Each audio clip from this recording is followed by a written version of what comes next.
Lekeitioko erresidentziako langileok Lea Artibaiko laneko autodefentsa sarearekin batera, erresidentzian bizi ditugun lan baldintza txarrak salatu eta honen aurrean antolatu garela adierazi nahi dugu. Orokorrean zaintza sektorean bizi ditugun lan baldintzak ez dira onak. Estresa, lan karga handia, baliabide egokien falta, erota, kontratazio falta eguneroko ogia dira. Gure kasuan, Uribarren Abaroa Fundazioak kontratatutako gerentziaren gestioak baldintza horiek are gehiago okertzen ditu.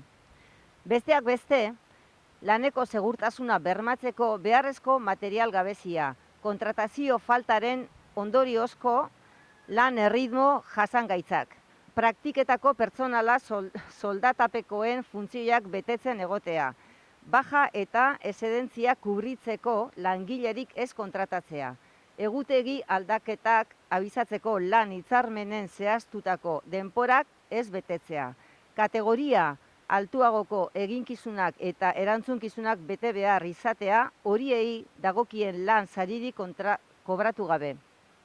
Lan hitzarmenean estipulatutako deskantzurako denbora ez errespetatzea eta bar. Gehiegikeria horien guztien aurrean, langileok gure eskubideak aldarrikatu ez ditzagun eta gure arteko saretze eta antolakuntza saihesteko gerentziaren partetik ohikoak dira mehatxuak, presioak, langileon arteko etsaitasunak sortzeko saiakerak, txantaiak eta antzeko praktikak. Horrek guztiek ez digu soilik erresidentziako langileoi eragiten. Zuzenean, erresidentziako egoilarrei ere eragiten baitie. Bizi ditugun baldintza hauetan, langileoi ezinezkoa egiten zaigu kalitatezko zaintza zerbitzu bat ematea. Instituzioek egoera horren gainean daukaten ardura ere nabarmendu beharrekoa da. Lekeitioko udal ordezkariak, fundazioaren parte den neurrian, gerentziaren kontratazioan eta ondorioz, enpresaren gestioaren gainean erantzukizun zuzena dauka. Hori dela eta, salatzekoa iruditzen zaigu urteetan luzatu den arazoari udalak entzungor egin izana. Eta lan baldintzak azkarren aurrean inolako neurririk hartu ez izana. Dagokien erantzukizuna onartu eta egoerari konponbidea ematea exigitzen diogu. Era berean, aipatzekoa da sindikatuek kasu honetan hartutako jarrera pasiboa. Baita, lan baldintzen hobekuntzara bidean behar besteko aurrerapausorik ez eman izana ere.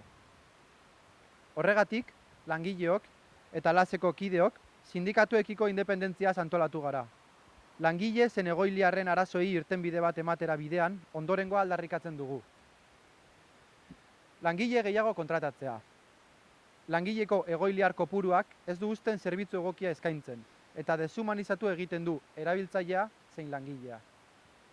Erresidentzia honetako hitzarmena betetzea. Hainbat puntu sistematikoki urratzen dira eta. Laneko material eta baliabide egokiak ziurtatzea. Gerentziaren aldetik dagoen lan jasarpena gelditzea. Argi dugu bide horretan aurrera egiteko modu bakarra borrokatzea dela. Horregatik, herritarrei dei egiten dizuegu datorren zapatuan, maiatzak 20, eguerdiko ordu bat erdietan, udaletxeko eskilaretan egingo dugun kontzentrazioan parte hartzera.